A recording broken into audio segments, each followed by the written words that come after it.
Alors, dans ce cours, je vais aborder l'allégorie de la caverne de Platon. Donc ce texte de Platon, que l'on appelle l'allégorie de la caverne, n'est en fait pas le nom que Platon lui a donné, mais le nom que on lui a donné par la suite. Parce que effectivement c'est un texte particulier qui est extrait donc de l'œuvre très connue de Platon qui s'appelle La République. Et il est extrait plus précisément du livre 7, tout début du livre 7 de La République. Ce texte est particulier, c'est donc comme son nom l'indique une allégorie, c'est-à-dire en fait une métaphore, un récit symbolique, une représentation d'une idée par le développement d'une métaphore. Et on lui a donné un nom aussi sans doute particulier parce que c'est un texte particulier, très étudié, puisqu'il y est condensé quasiment toute la théorie philosophique de Platon. Donc c'est vrai que si on a bien compris ce texte et si on l'étudie vraiment précisément, on a une espèce de, pas de résumé, mais de condensé de toute la théorie philosophique de Platon. D'où l'intérêt et l'importance de ce texte. Alors dans ce texte, Platon effectivement nous décrit une caverne avec des prisonniers dedans, l'un va en sortir, etc. Mais c'est pas évidemment juste une petite histoire, puisque comme son nom l'indique, c'est une allégorie. Et en fait, ce dont nous parle en réalité ici Platon, c'est de la vérité et du chemin qu'il faut parcourir pour parvenir à la vérité. Ici, la vérité pour Platon, c'est la vérité au sens de réalité, c'est-à-dire par opposition aux illusions. Puisque effectivement, la caverne et le prisonnier dans la caverne en fait vit dans le monde des illusions, il baigne dans l'illusion, et quand il va sortir de la caverne pour aller vers le monde extérieur, là, il va aller vers la vérité, vers le monde réel. Voilà. Donc ça, évidemment, on va le voir plus en détail tout au long de l'explication de l'étude de ce texte.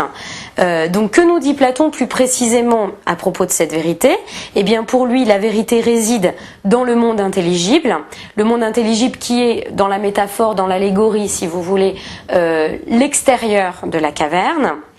Et il est possible d'accéder à ce monde intelligible et à la vérité seulement progressivement, un chemin par étapes, qui est celui que va suivre le prisonnier et qui est également celui que tout un chacun doit suivre pour parvenir à la vérité.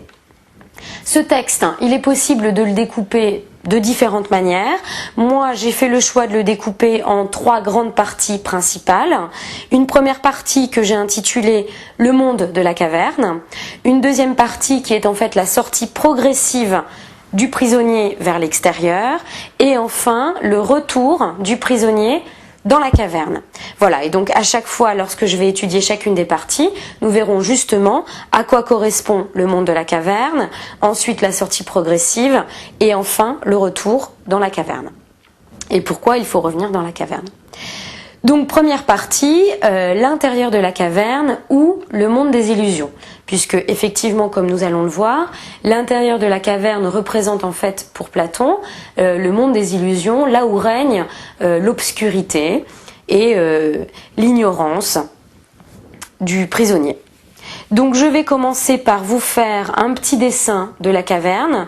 Je pense que effectivement c'est le bienvenu pour essayer de bien comprendre, de bien voir en fait comment tout ça s'organise pour Platon et bien se représenter la chose pour voir justement, enfin mieux comprendre, parce que parfois quand on lit le texte, on ne comprend pas bien à quoi ressemble cette caverne, comment sont les prisonniers, pourquoi est-ce qu'ils ne voient que des ombres, enfin voilà, tout ça peut toujours ne pas être très très clair, donc je pense que c'est bien de reprendre le début du texte que je vais vous lire et en même temps vous dessiner ce dont nous parle Platon. Voilà, donc je vais au tableau. Platon nous dit, il s'adresse en fait à un interlocuteur avec qui il est en dialogue. Et il lui dit, voici des hommes dans une habitation souterraine en forme de grotte. Donc si cette habitation est souterraine, là on va dire que c'est le monde extérieur. Voilà, comme avec, voilà, on va dire, c'est le monde extérieur. Et en dessous, on a une grotte. Cette grotte n'a pas n'importe quelle forme, puisqu'il nous dit qu'elle a son entrée en longueur. Donc une entrée en longueur. et puis la grotte. Donc son entrée en longueur ouvrant à la lumière du jour l'ensemble de la grotte. Donc comme ça la lumière peut passer. Donc dans cette grotte, il y a des prisonniers, ils y sont depuis leur enfance, les jambes et la nuque pris dans des liens qui les obligent à rester sur place et à ne regarder que vers l'avant. Donc nous allons faire nos prisonniers au fond de la caverne. Ils sont pris dans des liens qui les obligent à ne regarder que ce qu'il y a en face d'eux. Donc ils ne peuvent que regarder vers le fond de la caverne. Hein. Ça, c'est le fond de la caverne. Donc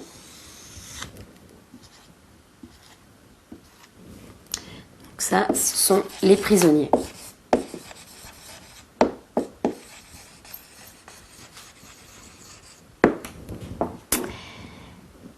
Donc ils ne peuvent regarder que vers l'avant, incapables qu'ils sont à cause du lien de tourner la tête. Donc ils ne peuvent que regarder dans cette direction-là.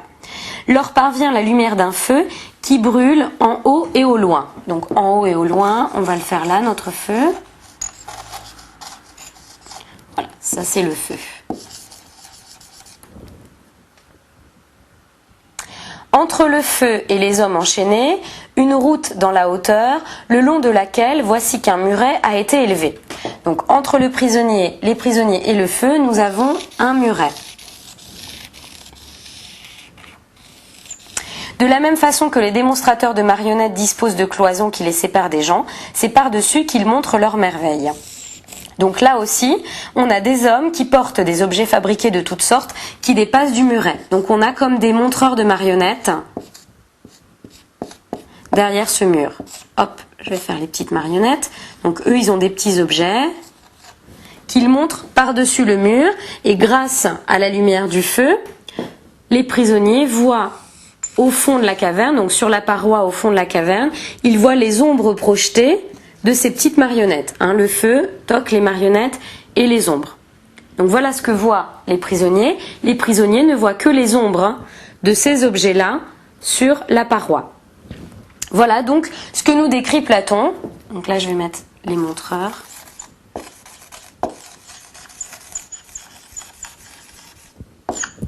Voilà donc la caverne que nous décrit Platon. Avec donc les prisonniers enchaînés qui ne voient que le fond, le muret, les montreurs, le feu et ensuite le monde extérieur au-dessus. Mais donc pourquoi, évidemment, Platon nous parle de cela? Comme je l'ai dit dans l'introduction, il nous fait ici une métaphore. Ce dont Platon veut nous parler en réalité, eh bien, c'est des hommes en général. L'état des prisonniers, en fait, les prisonniers représentent les hommes en général. Et cet état dans lequel ils vivent représente en fait l'état dans lequel les hommes en général vivent. Et quel est donc cet état, quelle est la situation des prisonniers et celle donc des hommes en général, puisque les prisonniers représentent les hommes en général? Eh bien, les prisonniers ne voient que les ombres. Et les hommes en général, c'est la même chose, c'est-à-dire donc qu'ils vivent dans l'illusion. Puisque effectivement, les prisonniers pensent que le monde, ce qu'ils voient du monde, ils pensent que ce sont les ombres projetées sur cette paroi, alors qu'en réalité, ce ne sont que des marionnettes et même pas du monde réel, puisque le monde réel, quant à lui, il est à l'extérieur de la caverne. Donc c'est vraiment, ils vivent vraiment dans une grande illusion. Une grande illusion. Et c'est ce que veut nous dire Platon à notre sujet, au sujet des hommes en général. Nous vivons dans une grande illusion. Nous ne voyons que les ombres des choses. Ils vivent dans l'illusion puisque ce qu'ils voient et ce qu'ils croient connaître n'est en réalité donc que les ombres des choses, c'est-à-dire leur apparence.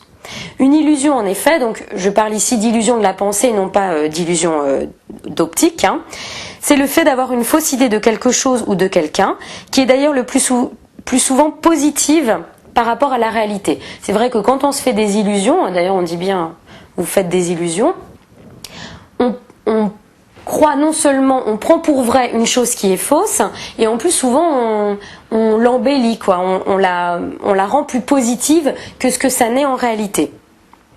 La plupart du temps, nous sommes aussi inconscients de la fausseté des illusions. Nous les prenons pour des vérités, tout comme les prisonniers dans la caverne pensent que les ombres projetées sur le mur sont la vérité, la réalité des choses.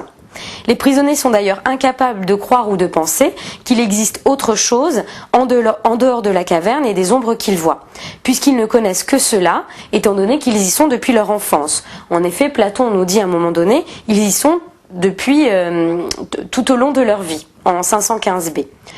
C'est exactement la même chose pour les hommes en général. Ils ne voient, ne connaissent et ne croient pas autre chose que ce qu'on leur dit et ce qu'on leur fait voir depuis l'enfance. Donc les hommes, comme les prisonniers, vivent dans l'illusion, car ce qu'ils croient connaître ne sont en réalité que les ombres, c'est-à-dire les apparences et l'illusion des choses. Il nous dit aussi à ce sujet, de tels hommes considéreraient que le vrai n'est absolument rien d'autre que l'ensemble des ombres des objets fabriqués, en 515c. Et d'ailleurs, cet état dans lequel se trouvent les prisonniers apparaît pour Platon comme une maladie, puisqu'il nous dit « Examine alors, en s'adressant à son interlocuteur, si on les guérissait de leur égarement ». Donc il emploie le terme « guérir », qui est un terme fort, pas n'importe lequel. Donc pour lui, cet état dans lequel sont les prisonniers, cet état d'illusion, d'ignorance de la réalité des choses, est une maladie. Et la guérison, ce serait donc le fait il nous en parle aussi, de détacher un prisonnier pour le mener vers le monde extérieur. Cette guérison est une souffrance pour le prisonnier. Pourquoi c'est une souffrance? Parce qu'en effet, il est difficile d'admettre que l'on vit dans l'illusion. Et il est difficile, pour reprendre la métaphore, pour le prisonnier, déjà, on le détache, il a été toute sa vie comme ça attaché, donc il va falloir qu'il se lève, son corps le fait souffrir, on va le tirer, on va l'obliger à aller dehors, il n'a pas envie, après dehors il est ébloui par le soleil, enfin tout ça lui fait mal, c'est difficile pour lui, tout comme les hommes en général qui vivent dans l'illusion. Il est difficile pour eux que tout d'un coup on leur dise non, ce que tu crois être vrai, tout ce qu'on t'a dit depuis ton enfance, tout ça c'est faux, c'est une grande illusion, c'est une vaste illusion, la vérité c'est autre chose. Ils sont perdus forcément, c'est déstabilisant, on se dit mais comment ça, tout ce que je sais depuis toujours, tout ce qu'on m'a toujours dit, tout ça c'est faux, c'est pas possible, c'est pas possible. Évidemment, c'est une souffrance, c'est une difficulté. Et donc là encore, c'est l'idée que veut nous mettre en avant Platon. La difficulté physique, si vous voulez, du prisonnier à sortir de l'obscurité de la caverne correspond à la difficulté intellectuelle que tout à chacun va avoir quand on va lui dire non, tout ce que tu crois depuis toujours, tout ça c'est faux. Évidemment, c'est déstabilisant.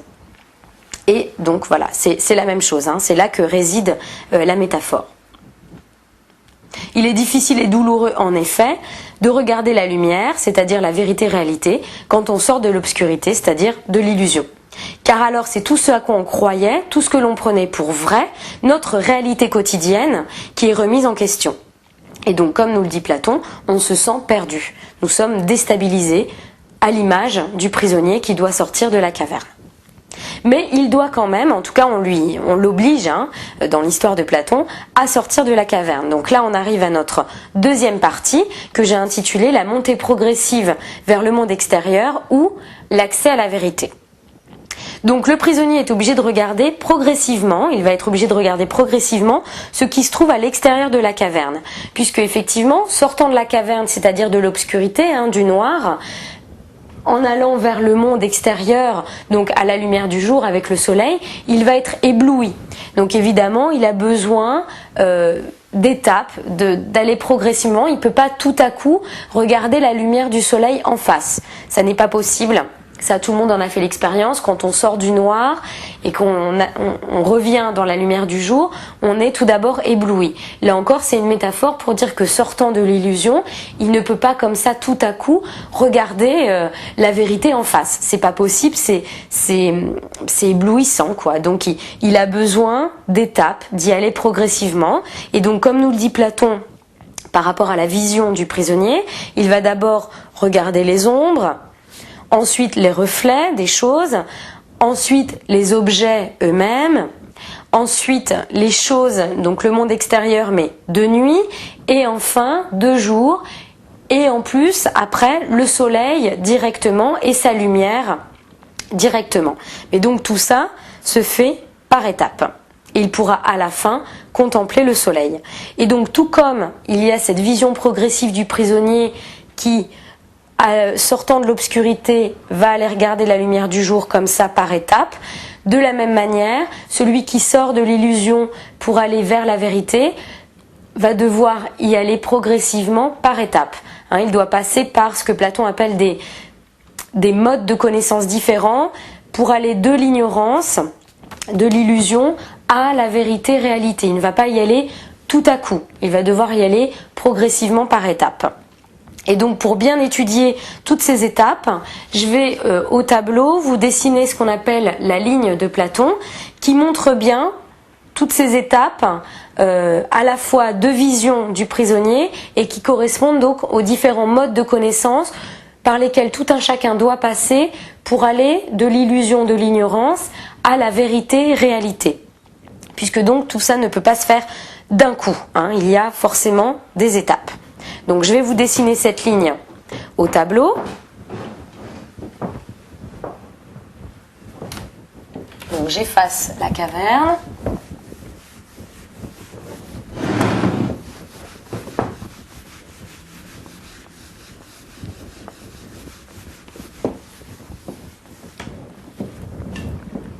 Donc cette ligne de Platon. Donc c'est une ligne, comme son nom l'indique. Une grande ligne. Et donc d'un côté, on part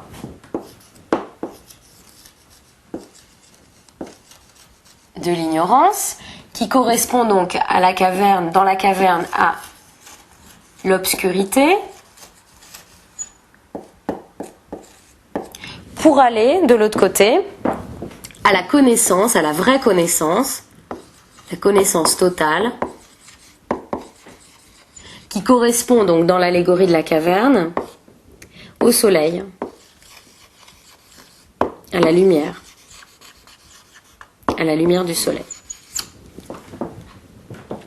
Entre les deux, donc déjà on va couper notre ligne en deux, puisqu'on a deux mondes différents dans la théorie de Platon. D'un côté, on a l'intérieur de la caverne,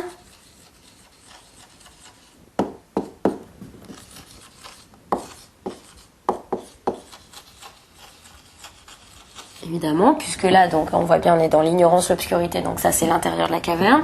De l'autre, on a l'extérieur de la caverne, quand le prisonnier va sortir. Dans la théorie de Platon, l'intérieur de la caverne correspond au monde sensible. Donc le monde sensible, c'est ce qui est matériel, ce qu'on voit, ce qu'on touche, ce qu'on ressent, le monde sensible. De l'autre côté, chez Platon, l'extérieur de la caverne correspond au monde intelligible. Donc, par opposition, le monde intelligible, évidemment, là on n'est plus dans le matériel, mais on est dans le monde des idées, on est dans l'intellect. On ne se base plus sur ce qu'on touche, ce qu'on voit, ce qu'on sent, mais uniquement sur les idées, sur la pensée, sur l'intellect. Donc là, déjà, il y a une grande séparation entre les deux. Donc déjà, on voit bien que pour Platon, la vraie connaissance, la vérité se trouve de ce côté-là. Tandis que l'ignorance, l'obscurité réside justement dans le monde sensible, dans ce qui est plus matériel. Donc ici, justement, on a l'illusion, l'apparence des choses, tandis qu'ici, c'est la vérité et la réalité.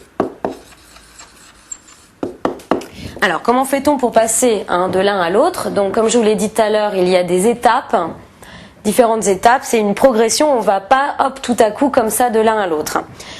Donc, on redécoupe en deux, puisqu'on va avoir plusieurs étapes, comme ça. Et en fait, d'abord, je vais vous mettre en fait ce que voit le prisonnier, là ce qu'on a dans le texte, et à quoi cela correspond dans la théorie de Platon, un peu comme je l'ai fait là. Là, on a l'intérieur de la caverne, l'extérieur de la caverne. Chez Platon, l'intérieur de la caverne, c'est le monde sensible, l'extérieur de la caverne, c'est le monde intelligible. Donc ici, la première étape, après donc être totalement dans l'ignorance, l'obscurité, enfin là c'est un petit peu la même chose, donc il voit les ombres. Notre prisonnier voyait les ombres tout d'abord. Les ombres, ensuite il voit les objets fabriqués, c'est-à-dire ce que montraient les marionnettistes.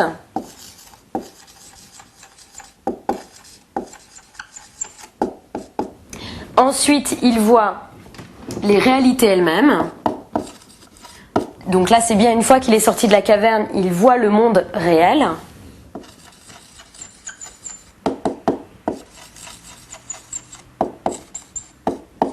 Les réalités elles-mêmes. Et ensuite, la dernière étape, c'est la contemplation du soleil.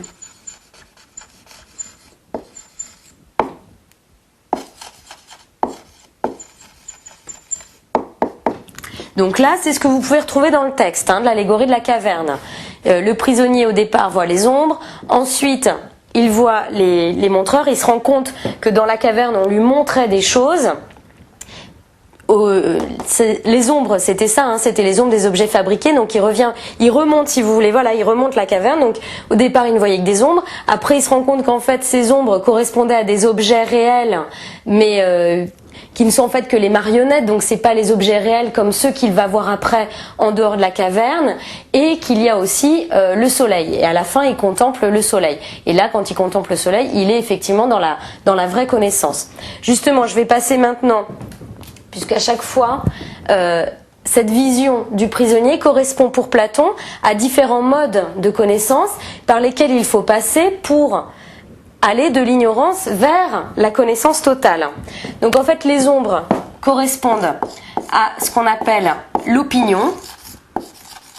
Donc l'opinion, vous le savez en philosophie, c'est pas tellement l'ami de la philosophie, puisque bon, l'opinion, c'est je pense ça parce que c'est comme ça. C'est une vague idée que l'on se fait de quelque chose, mais qui est absolument pas justifiée, argumentée, ni raisonnée, ni pensée, ni réfléchie, ni tout ce qu'on veut. C'est voilà, juste je pense ça, voilà, comme ça. Donc l'ombre, c'est l'opinion. Donc là, vous voyez bien, ça c'est ce que voyait le prisonnier, et c'est la connaissance, la métaphore de ce à quoi ça correspond au niveau de la connaissance. L'objet fabriqué. Ici, ça correspond à la conviction. Voilà, croyance.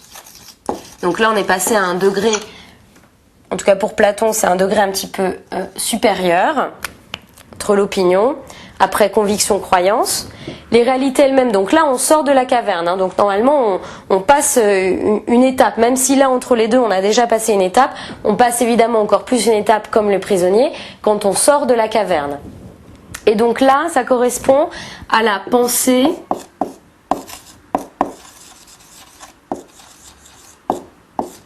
et à la science hypothétique. Donc là, on commence à rentrer quand même dans la réflexion. La science hypothétique, mais toujours quand même plus ou moins d'après le sensible, bien qu'on soit dans le monde intelligible, la science hypothétique se base quand même sur le sensible, c'est-à-dire c'est une réflexion donc par l'intellect, mais qui est quand même basée d'après le sensible. Donc c'est pas encore le mode vraiment supérieur de connaissance. Donc mais toujours d'après le sensible.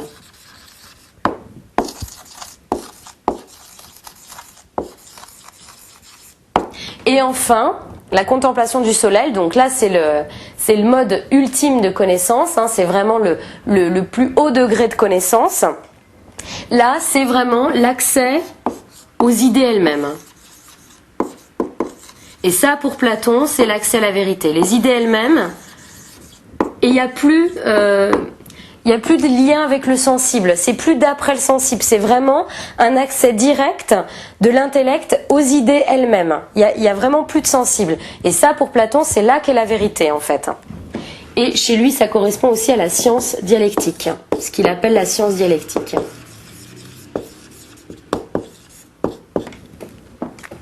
Donc, je récapitule.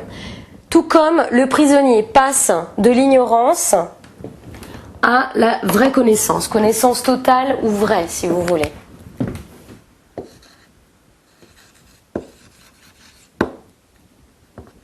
Vrai parce que ici, il croit connaître des choses, mais en fait, c'est une illusion. Il est en fait dans l'ignorance, puisque ce qu'il ne voit, ce n'est que les ombres des choses. Que les ombres. Et puis progressivement, donc il commence à sortir de la caverne, là il est toujours évidemment dans la caverne, et il se rend compte que ce qu'il voyait sur le fond de la grotte n'était en fait que les ombres projetées des marionnettes. Donc il se rend compte quand même que ces ombres correspondaient à des objets qui existent en réalité, mais ça n'est toujours que des marionnettes, donc ça n'est quand même pas les réalités elles-mêmes. Là on passe une étape, quand il voit les réalités elles-mêmes, il est sorti de la caverne. Et ensuite, l'étape ultime, donc après il y avait 2 jours, 2 nuits, mais ça correspond quand même toujours aux réalités elles-mêmes. Et enfin, l'étape ultime, c'est la contemplation du soleil.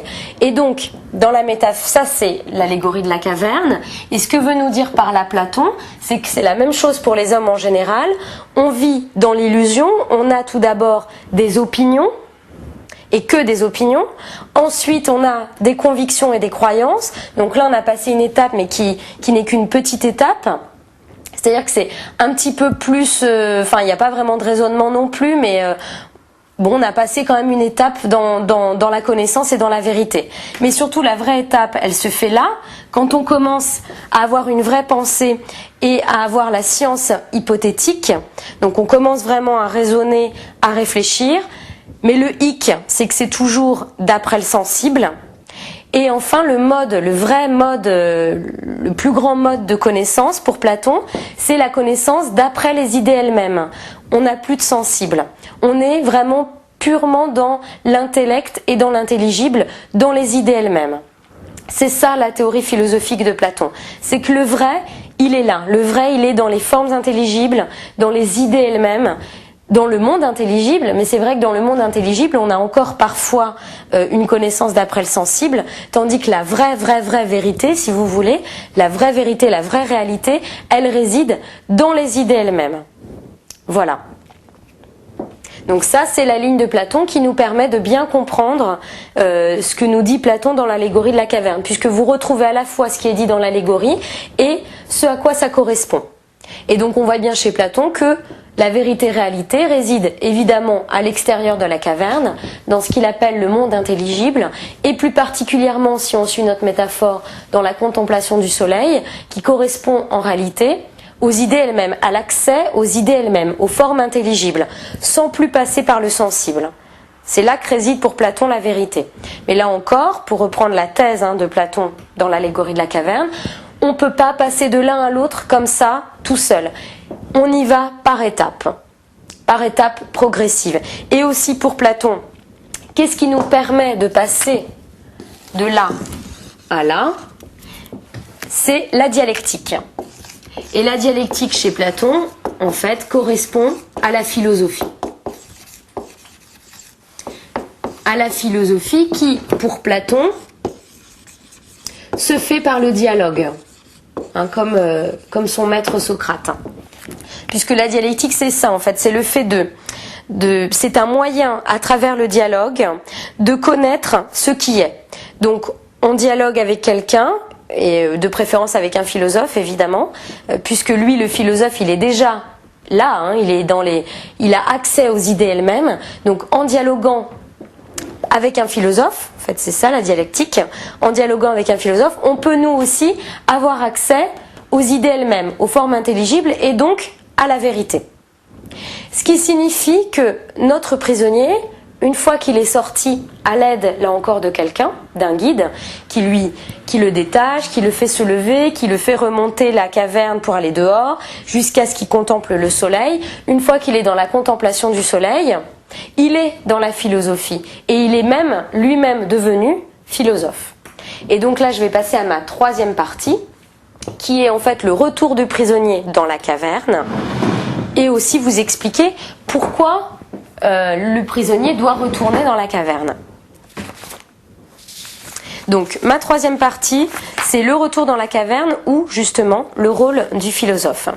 Le prisonnier est devenu alors philosophe, vous avez donc compris pourquoi, puisque une fois qu'il contemple le soleil, il est dans les idées elles-mêmes, et là en fait, la science dialectique, c'est la philosophie. Donc une fois que le prisonnier il est dans la contemplation du soleil, il est dans la philosophie et il est donc devenu philosophe. Donc notre prisonnier est devenu philosophe, a subi une transformation, évidemment, de l'étape de, si on reprend le début, il était prisonnier, enfermé dans la caverne, ne pouvant voir son monde, sa réalité, sa vision des choses, sa connaissance des choses, ce n'était que les ombres en fait, les ombres qu'il voyait sur la paroi de la caverne, c'était ça son quotidien, sa connaissance des choses. Et après, il est passé à l'extérieur de la caverne, dans la contemplation du soleil, et donc c'est l'accès à la philosophie. Évidemment, entre les deux, il a été transformé. Notre prisonnier n'est plus prisonnier, il est devenu philosophe. Donc il a subi comme une transformation, il a découvert un nouveau monde, celui qui réside en dehors de la caverne, et une nouvelle manière de voir les choses. Et évidemment un nouveau mode de connaissance. Il est passé dans le mode de connaissance, dans le mode intelligible, dans les idées elles-mêmes. C'est pourquoi le prisonnier, bien évidemment, on peut l'imaginer, ne regrette en rien sa vie passée, celle qu'il connaissait avant son ascension, et comme nous le dit Platon, il préférerait subir tout au monde plutôt que de se fonder ainsi sur les apparences et vivre de cette façon-là, celle qui réside ici, dans l'intérieur de la caverne. Après avoir vu la vérité en face, le prisonnier n'a aucune envie de retourner dans le monde des illusions. Bien évidemment, il est bien mieux à l'extérieur de la caverne, dans le monde réel, dans la vraie connaissance. D'ailleurs, s'il devait le faire, l'ancien prisonnier devenu philosophe serait comme inadapté au monde de la caverne, parce que venant de la lumière, c'est-à-dire du monde réel, du monde extérieur et du monde de la vérité, il n'est plus habitué à l'obscurité, au monde des illusions. Et ça d'ailleurs, Platon nous le décrit très bien dans le texte. Il nous dit bien que s'il devait faire comme un espèce de petit concours, s'il devait à nouveau se confronter aux prisonniers qui eux sont restés prisonniers, évidemment il serait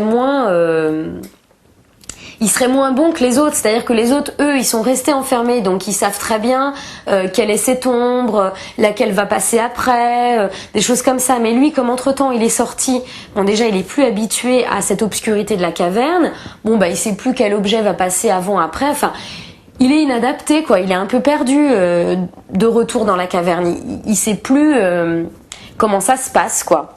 Lui, il est passé à un autre monde, à une autre réalité, à une autre étape. Donc c'est vrai qu'il est plus à la pointe du monde de la caverne.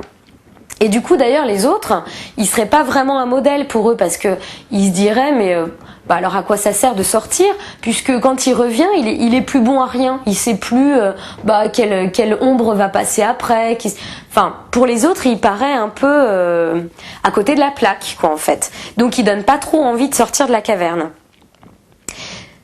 Donc c'est pourquoi ses anciens compagnons, voyant qu'il est maintenant inadapté au monde obscur, penseront qu'il est inutile effectivement de sortir et de contempler le soleil, de voir la vérité en face. Celui qui est sorti de l'illusion est donc totalement incompris par les autres, parce qu'ils ne font plus partie du même monde, ils ne partagent plus la même réalité. L'incompréhension est même telle que le philosophe pourra même être tué par ses anciens compagnons, qui estiment qu'il ne fait plus partie des leurs, puisque justement il paraît à côté de la plaque, quoi. Il sait plus comment ça se passe dans la caverne. Donc les autres, c'est comme s'il était plus des leurs. Donc ils sont même prêts, éventuellement, à le tuer. Et en fait, ici, ce que nous fait Platon, c'est une allusion à son maître Socrate, qui lui, effectivement, fut condamné à mort par la cité. Il fut condamné à boire la ciguë, parce que pour la cité, il apparaissait comme un problème et même comme un danger, parce qu'il remettait en question la cité, il ne partageait plus les mêmes idées avec la cité, et donc la cité a décidé de se débarrasser de lui en fait et de le condamner à mort. Officiellement, Socrate a été accusé d'impiété envers les dieux et de corruption de la jeunesse. Mais en fait, il allait effectivement contre les idées de la cité, il remettait en question les idées de la cité par ses interrogations multiples, les dialogues qu'il entretenait avec les gens, et du coup il apparaissait pour la cité comme un danger, et la cité a voulu s'en débarrasser. Si vous voulez en savoir plus sur Socrate et sur sa condamnation à mort, et pourquoi il a été condamné, etc., Platon a écrit une œuvre qui s'appelle l'Apologie de Socrate, dans laquelle effectivement il fait l'apologie de Socrate, C'est-à-dire, il nous donne les raisons du jugement, de la condamnation de Socrate. Bon, après, évidemment, c'est le point de vue de Platon, donc c'est peut-être pas très objectif, mais c'est intéressant à lire si vous le souhaitez. Et donc, pour en revenir à l'allégorie de la caverne, à l'image de Socrate, effectivement, le rôle du philosophe est de retourner dans la caverne pour guider et libérer ses anciens compagnons. Donc, tout comme Socrate allait dialoguer avec les gens, et donc là on retrouve bien notre dialectique, il allait dialoguer avec les gens pour leur faire comprendre que déjà ils vivaient dans l'illusion, ils pensaient connaître, savoir des choses et en fait pas du tout, donc pour qu'ils se posent des questions et puis qu'ils arrivent à la vraie connaissance de ce qui est, puisque c'est ça le but de la dialectique, et donc arriver eux aussi à être dans la philosophie, devenir philosophe et donc être dans le vrai. De la même manière, le prisonnier qui est sorti de la caverne, son rôle est d'y retourner pour aller libérer les autres. Et c'est vrai que pour Platon en tout cas, et comme pour Socrate, c'est là qu'est le vrai rôle du philosophe. Retourner, libérer, donc là pour suivre la métaphore, libérer les autres, c'est-à-dire aller dialoguer avec les gens pour les amener vers la vraie connaissance, la connaissance totale, vers la vérité, la réalité, le monde intelligible, l'accès direct aux idées, puisque c'est là pour Platon que réside la vérité. Voilà donc le rôle du philosophe. Donc on voit bien dans ce texte de l'allégorie de la caverne qu'on a toute la théorie philosophique de Platon. Comment nous fonctionnons, nous, les illusions, comment on fait pour aller vers la vérité, et ensuite une fois qu'on a accédé à la vérité qui correspond aussi nécessairement à la philosophie chez Platon, eh bien comment on doit retourner ensuite libérer entre guillemets les autres pour que eux aussi puissent accéder à cette vérité et à la vraie connaissance et à la philosophie. Donc là, on a vraiment un espèce de résumé, de condensé de toute la théorie platonicienne que l'on retrouve aussi dans cette ligne de Platon. Donc dans ce texte de l'allégorie de la caverne, nous avons vu comment pour Platon, les hommes en général sont prisonniers de leurs illusions, opinions et croyances. Nous avons vu également que cet état premier n'est pas une fatalité, puisqu'il est possible de sortir de ce monde des illusions pour aller vers la vérité et réalité. Toutefois, nous avons vu aussi que cette sortie est progressive, qu'elle se déroule par étapes. On ne peut pas tout à coup passer à la vision du soleil en lui-même, à la contemplation du soleil, tout comme on ne peut pas passer tout de suite à l'accès à la vérité, ça se fait par étapes. Platon d'ailleurs nous donne les différentes étapes sous forme métaphorique dans l'allégorie de la caverne, mais je vous ai expliqué à quoi cela correspondait dans la ligne. Nous avons vu aussi que c'est grâce à la philosophie et à ce guide qu'est le philosophe que l'homme acquiert différents modes de connaissance qui lui permettent alors d'atteindre au bout du compte les formes intelligibles, c'est-à-dire les idées elles-mêmes, sans l'intermédiaire du sensible, dans lesquelles réside pour Platon la seule réelle vérité. Voilà.